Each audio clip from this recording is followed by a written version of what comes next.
Hello gamers, Tom Seidner, Nick Jones. and we're going to talk about some new games that came out this week that you guys might be interested in. Yeah, so there's a couple of really exciting games. First we'll start off with the expansion for Conan. I got to play this at Gen Con last year, not the expansion but the original game, and really liked it. And it looks like we've got a whole new scenario here with a couple new game boards. Tom, I think you own this one already, correct? I don't have this scenario, but I have the previous one right before this, so I know kind of what comes in these scenario boxes. This one is kind of an Asian themed one. The one that I got before was like a Nordic scene, so they kind of have like a little bit of a theme to them.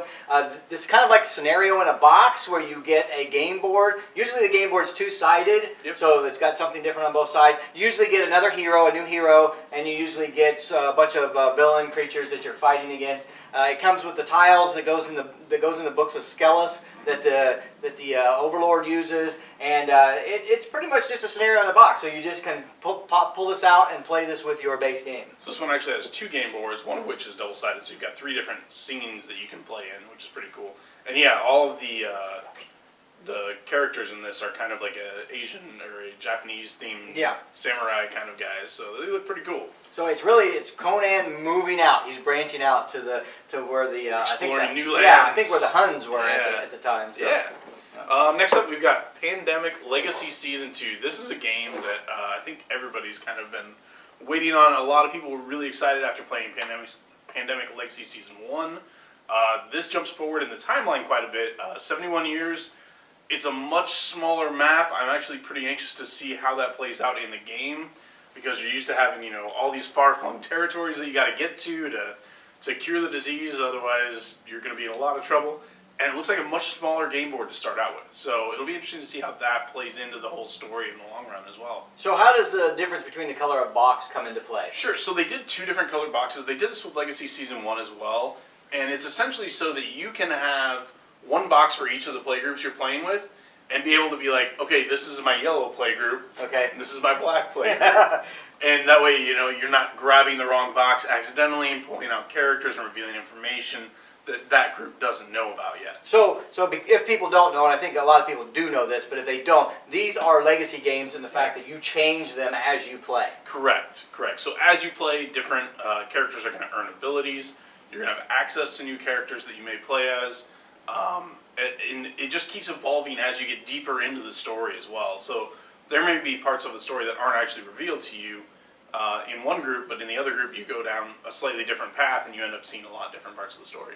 I know this is a really popular game, and a lot of people play the first season, so I think the second season is probably going to be pretty popular as well. Yeah. It looks really good. It's interesting to see what they're doing with the storyline as to jumping so far ahead in the future after the last season. So, but yeah, pretty anxious to actually get that one on the table. The last thing we have for today is the XWing Guns for Hire expansion. I actually brought this out. It is new. There's some really cool looking Star Viper in here and a Kyrix fighter as well. The thing I was going to talk about more than this particular expansion, though, is there was a huge FAQ release this week that changed a lot of ships, most notably Biggs Darklighter, who's been around since the beginning of the game. They changed his ability so you can only do it once per game. So instead of always having to shoot at Biggs, it's a once per game. You have to shoot at him rather than ships that are at range 1 of him. So it's kind of an interesting thing. There were a number of other notable changes as well, but that was kind of a big one because, like I said, Biggs has been around since day 1 of X-Wing, and he's kind of been a staple in a lot of lists, especially with how things have changed in the last year or two. So what if they want to find out some more information on the change that's been made? Sure. Do you have like a link that they can get to? Yeah, we'll throw a link in under this video for the FAQ on Fantasy Flight Games website. Okay, cool, great.